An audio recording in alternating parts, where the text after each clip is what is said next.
Current Bagana, or the music there in the showbiz arena, and say the secular music is taking over, or compared to the first from the 90s era. Do you feel like Yekomoja and now then if we say gospel musicians into that limelight na first na yehumu? Send minimum no gospel is gospel.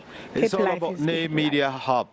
Log GH, my science here. Keep watching, subscribe. Nanya every info be or the betumono. Let's support ourselves. Let's support our own. Ubomedi Zak Namajo so under. Okay, for a channel so Name Media Hub and you're one of the finest gospel musicians in Ghana and the Congo.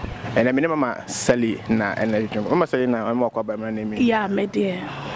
Mama Sally, growing up at Onduma, Ondumba, Depa, Minkumi home, and Enduma, most Ghanaians and all over people all over the world, Edinimo. What is the secret behind that particular song? And that song, no, Nana Asante who Kumase and a choice annual man, baby will be a Yamisran, and you know by a brand new one him. That time in 2011, na suicide Dawson. That one day Kunkum so Dawson T. Emma Yamede to Yakuma, so I was here the message be brilliant to our father, not Otiso and Ode and Yomuno Emma, and the bar out.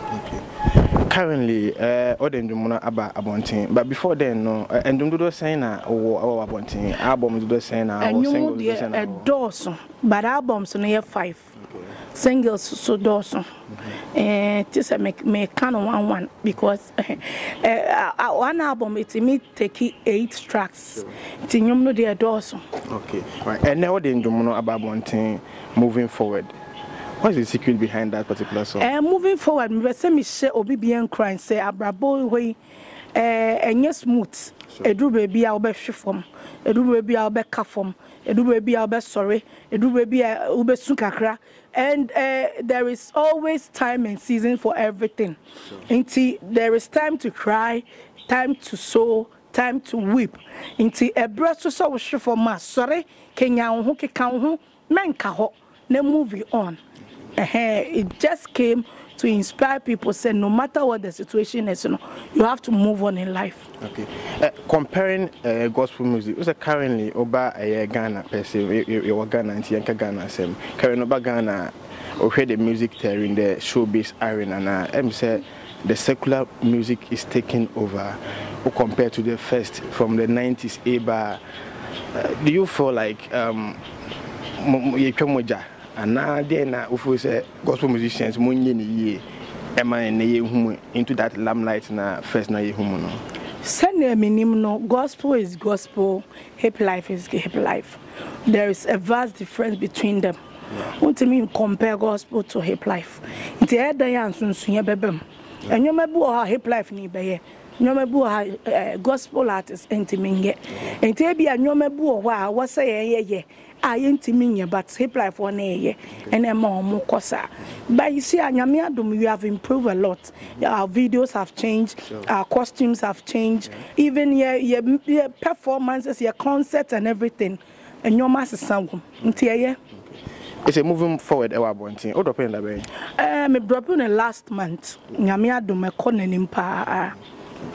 Video video how called Salina Boateng official with our YouTuber video ne da kama right yeah call a photo be na de kwama the young ones or more also edom share this gospel music thing no photo be na de call ama those young ones they may catch upcoming artists for nyina ne say ehia nyamesuro empire because unswear dia nipa a wonim no ntimi nka no wasem tia wose uhuna rade na otimi ka no wasem ye na odem paye nso atato ngidi sa nyoma menu yo mo ya erade ebebo mo amodru ba bia ombeso omodru. Okay, Ghana for nyina ehwe yen we are seeing nyina ehwe yen. Or last word to your fans out there, Ghanaians out there.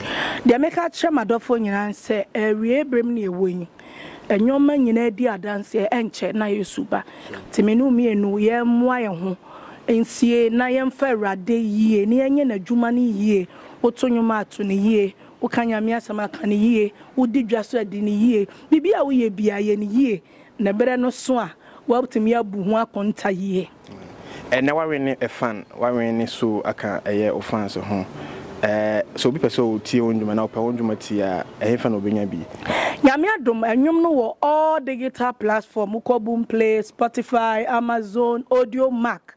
The obeya nso obebo Salina Boateng min kumi ho Salina Boateng moving forward Salina Boateng me dofopa unya bo edin no pe be yinwum ni nyina aba e na uko YouTube nso a Salina Boateng official enwum ne videos nyina gu ho nti ukwa ubenya bi ho for social media handles ka ho me wo Instagram Salina Boateng official me wo Facebook Salina Boateng me wo TikTok Salina Boateng official nti bomade aso be follow me wo nyina na nyame adom beka busua no ho na yenka mom page rade ene mama Salina Boateng de njomona babontin moving forward nice song ko digital platforms so see na ko pe enyo no bitie uti audio na ko YouTube Salina Boateng official na akɔhwɛ video no okwa like video no comment e was here na subscribe to the YouTube channel no na share e ma foforo so enya kwan na omohwɛ bi